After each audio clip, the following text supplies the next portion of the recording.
in the depths of his anguish. Nas profundezas de sua angústia na cadeia de Liberty, o profeta Joseph Smith clamou: ó Deus, onde estás? E onde está o pavilhão que cobre teu esconderijo? Muitos de nós, nos momentos de angústia pessoal, sentimos que Deus está longe. Mas o pavilhão que parece interceptar o auxílio divino não cobre Deus, mas ocasionalmente Ele nos cobre. Deus nunca está escondido, mas às vezes nós estamos, cobertos por um pavilhão de motivações que nos afastam de Deus e o fazem parecer distante e inacessível. Nossos próprios desejos, em vez do sentimento de seja feita a tua vontade, criam o sentimento de um pavilhão que bloqueia Deus. Deus não está incapacitado de nos ver ou de se comunicar conosco, mas podemos estar carentes da disposição de ouvir ou de nos submeter à sua vontade ou à sua escolha do tempo certo.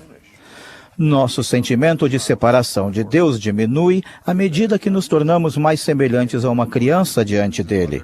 Isso não é fácil num mundo em que as opiniões de outros seres humanos podem ter tanta influência sobre nossas motivações. Mas isto vai ajudar-nos a reconhecer a verdade. Deus está perto de nós e está ciente de nós. E nunca se esconde de seus filhos fiéis. Minha neta de 3 anos ilustrou o poder da inocência e da humildade para conectar-nos com Deus. Ela foi com a família à visitação pública do templo de Brigham City, em Utah. Em uma das salas do templo, olhou em volta e perguntou: mamãe, onde está Jesus? A mãe explicou que ela não veria Jesus no templo, mas poderia sentir sua influência em seu coração. Eliza ponderou cuidadosamente a resposta da mãe e pareceu ficar satisfeita. Ah, Jesus foi ajudar outra pessoa, concluiu ela. Nenhum pavilhão obscurecia a compreensão de Eliza, nem obstruía sua visão da realidade.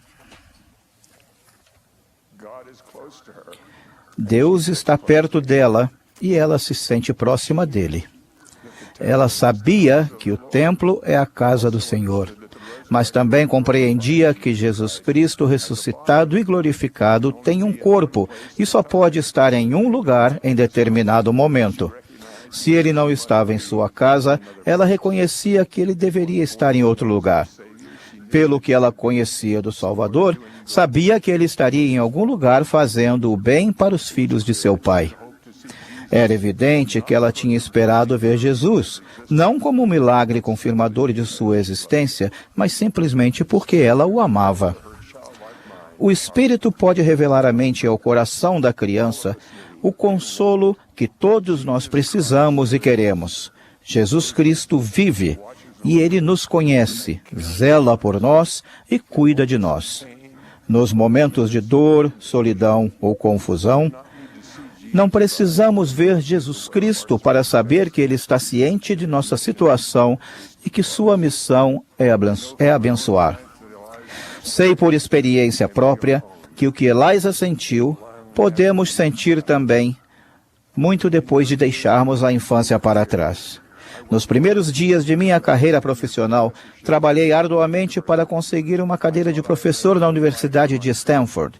Achei que tinha construído uma boa vida para mim mesmo e para minha família. Morávamos perto dos pais da minha mulher, numa vizinhança muito agradável. Pelos padrões do mundo, eu tinha alcançado grande sucesso. No entanto, foi-me dada a chance de sair da Califórnia e de ir para o Ricks College, em Rexburg, Idaho.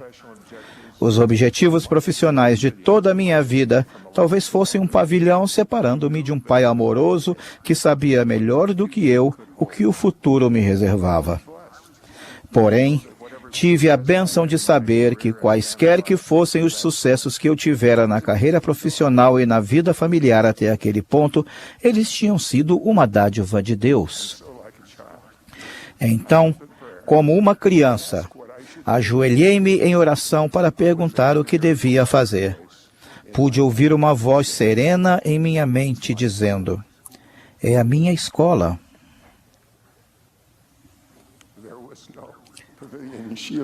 Não havia pavilhão separando-me de Deus. Com fé e humildade, submeti-me à vontade dele e senti seu carinho e sua proximidade.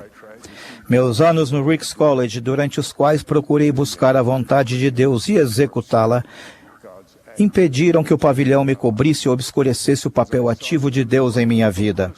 Ao procurar fazer sua obra, senti-me perto dele e tive a certeza de que ele conhecia meus assuntos e se importava profundamente com minha felicidade. Mas como acontecera em Stanford, as motivações do mundo começaram a se apresentar. Uma delas foi uma atraente oferta de emprego que me foi feita quando eu estava terminando meu 5º ano como reitor do Ricks College.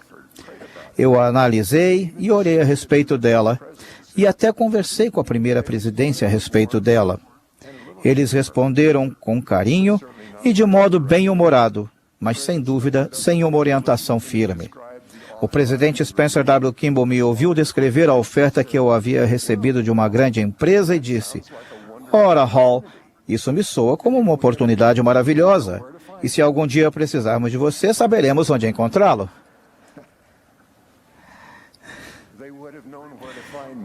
Eles saberiam onde me encontrar, mas meus desejos por sucesso profissional poderiam ter criado um pavilhão que tornaria difícil para mim encontrar Deus e ainda mais difícil para mim ouvir e seguir seus chamados.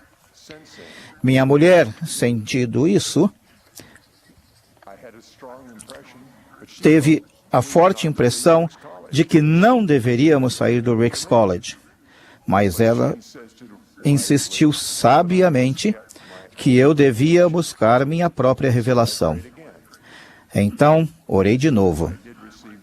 Dessa vez, recebi uma orientação na forma de uma voz em minha mente que dizia: eu vou deixar você ficar no Ricks College por mais algum tempo. Minhas ambições pessoais podem ter obscurecido minha visão da realidade e me dificultaram o recebimento de revelação.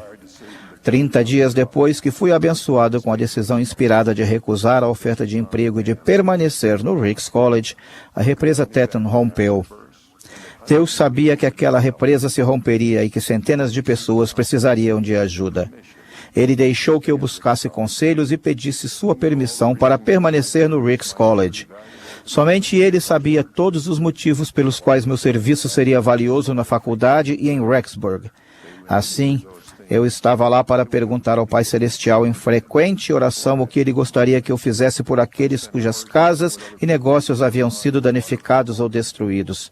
Passei horas trabalhando com outras pessoas para retirar lama e água das casas. Meu desejo de conhecer e fazer sua vontade deu-me uma oportunidade de crescimento espiritual e prestação de serviço. Aquele incidente ilustra outro modo pelo qual podemos criar uma barreira para conhecer a vontade de Deus ou sentir seu amor por nós. Não podemos insistir em nossa escolha do momento certo quando o Senhor tem a dele. Pensei que havia passado tempo suficiente em meu serviço em Rexburg e estava ansioso para ir adiante. Às vezes, nossa insistência em agir de acordo com nossa própria escolha do momento certo pode obscurecer nossa visão da vontade dele para nós. Na cadeia de Liberty, o profeta Joseph pediu ao Senhor que punisse aqueles que perseguiam os membros da igreja em Missouri.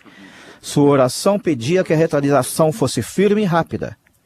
Mas o Senhor respondeu que dali a alguns anos, ele faria algo em relação àqueles inimigos da igreja.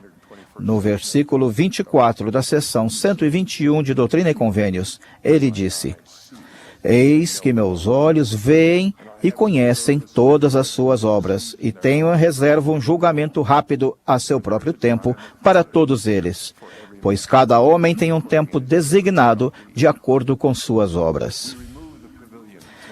Removemos o pavilhão quando sentimos e oramos: seja feita a tua vontade, e em teu próprio tempo. O tempo dele deve bastar para nós, já que sabemos que ele deseja somente o que é melhor. Uma de minhas noras passou muitos anos sentindo que Deus a havia coberto com um pavilhão. Ela era uma jovem mãe de 3 que ansiava por mais filhos. Depois de perder 2 bebês, suas orações de súplica se tornaram angustiadas. À medida que mais anos estéreis se passaram, ela se sentiu tentada a irar-se. Quando sua caçula foi para a escola, o vazio de sua casa parecia zombar de seu enfoque na maternidade. O mesmo fazia a gravidez não planejada e até não desejada de conhecidas suas. Ela se sentia tão comprometida e consagrada quanto Maria, que declarou: "Eis aqui a serva do Senhor." Mas, embora proferisse essas palavras no coração, não conseguia ouvir nada em resposta. Esperando elevar seu espírito, o marido a convidou a acompanhá-lo em uma viagem de negócios na Califórnia. Enquanto ele participava de reuniões, ela caminhou por uma bela praia deserta. Seu coração estava prestes a romper, e ela orou em voz alta. Pela primeira vez, não pediu outro filho, mas uma missão divina. "Pai Celestial", clamou ela, "eu te doarei todo o meu tempo. Por favor, mostra-me como preenchê-lo." Expressou sua disposição de levar a família para onde quer que lhes fosse exigido ir. Aquela oração resultou num inesperado sentimento de paz. Não satisfez o anseio que tinha na mente por uma certeza, mas pela primeira vez em muitos anos acalmou-lhe o coração. A oração removeu o pavilhão e abriu as janelas do céu. 2 semanas depois, ela ficou sabendo que esperava um filho. O novo bebê tinha apenas 1 ano de idade quando meu filho e minha nora receberam um chamado para a missão. Tendo prometido fazer qualquer coisa e ir a qualquer lugar, ela pôs de lado os temores e levou seus filhos para o exterior. No campo missionário, teve outro filho em um dia de transferência de missionários. A plena submissão à vontade do céu, como fez aquela jovem mãe, é essencial para remover os pavilhões espirituais com que às vezes cobrimos a cabeça. Mas isso não garante uma resposta imediata a nossas orações. O coração de Abraão aparentemente era justo muito antes de Sara conceber Isaque e antes de receberem sua terra prometida. O céu tinha outros propósitos para cumprir antes. Esses propósitos incluíam não apenas a edificação da fé que Abraão e Sara tinham, mas também o ensino de verdades eternas que eles compartilharam com outros em sua longa e tortuosa rota até a terra preparada para eles. A demora do Senhor com frequência parece longa. Às vezes, dura a vida inteira. Mas ela sempre é planejada para abençoar. Não é preciso haver momentos de solidão, ou tristeza, ou impaciência. Embora o tempo dele nem sempre coincida com o nosso, podemos ter certeza de que o Senhor cumpre suas promessas. Para qualquer um de vocês que agora sinta que ele é difícil de alcançar, testifico que dia virá em que todos o veremos face a face. Assim como nada há agora para obscurecer sua vista de nós, não haverá nada que obscureça nossa visão dele. Todos estaremos diante dele, pessoalmente. Como minha neta, queremos ver Jesus Cristo agora, mas nosso encontro garantido com ele no dia do juízo será mais agradável se fizermos, em primeiro lugar, as coisas que nos ajudam a conhecê-lo como ele nos conhece. À medida que o servimos, tornamo-nos mais semelhantes a ele e nos sentimos próximos dele ao se aproximar o dia em que nada cobrirá nossa visão. Esse movimento rumo a Deus pode ser contínuo. O Salvador ensinou: "Vinde, benditos de meu Pai, possuí por herança o reino que vos está preparado desde a fundação do mundo." E depois ele nos disse como fazê-lo. "Porque tive fome e destes-me de comer. Tive sede e destes-me de beber. Era estrangeiro e hospedastes-me. Estava nu e vestistes-me. Adoeci e visitastes-me." estive na prisão e foste me ver. Então os justos lhe responderão dizendo: Senhor, quando te vimos com fome e te demos de comer, ou com sede e te demos de beber? E quando te vimos estrangeiro e te hospedamos, ou nu e te vestimos? E quando te vimos enfermo ou na prisão e fomos ver-te? E respondendo-lhe o rei lhes dirá: em verdade vos digo que quando fizestes a um destes meus pequeninos irmãos, a mim o fizestes. Ao fazermos o que ele deseja que façamos pelos filhos de seu Pai, o Senhor considera isso como algo que fizemos a ele. E então nos sentiremos mais próximos dele ao sentir seu amor e sua aprovação. Com o tempo nos tornaremos semelhantes a ele e pensaremos no dia do juízo com feliz expectativa. O pavilhão que parece estar ocultando vocês de Deus pode ser o temor do homem, em vez do desejo de servir outras pessoas. A única motivação do Salvador era ajudar as pessoas. Muitos de vocês, como eu, já sentiram medo de falar com alguém que vocês ofenderam ou que os magoou. Mas já vi o Senhor abrandar os corações muitas e muitas vezes, inclusive o meu próprio. Por isso desafio vocês a irem em nome do Senhor até alguém, apesar do temor que sentirem, para oferecer amor e perdão. Prometo que se fizerem isso, sentirão o amor do Senhor por aquela pessoa e o amor dele por vocês, e não parecerá vir de muito longe. Para vocês, esse desafio pode estar em uma família, em uma comunidade ou do outro lado do país. Mas se forem pelo Senhor para abençoar outras pessoas, Ele verá isso e vai recompensá-los. Se fizerem isso com suficiente frequência e pelo tempo suficiente, sentirão uma mudança em sua própria natureza por meio da expiação de Jesus Cristo. Não apenas se sentirão mais próximos dele, mas sentirão cada vez mais que se tornam semelhantes a ele. Então, quando o virem, como todos veremos, será para vocês como foi para Moroni quando ele disse: e agora me despeço de todos. Logo irei descansar no paraíso de Deus, até que meu espírito e meu corpo tornem a unir-se e eu seja carregado triunfante pelo ar, para encontrar-me convosco no agradável tribunal do grande Jeová, o juiz eterno tanto dos vivos como dos mortos. Amém. Se servirmos com fé, humildade e o desejo de fazer a vontade de Deus, testifico que o dia do juízo do grande Jeová será agradável. Veremos nosso amoroso Pai e seu Filho como eles nos veem agora, com perfeita clareza e com perfeito amor. No sagrado nome de Jesus Cristo. Amém.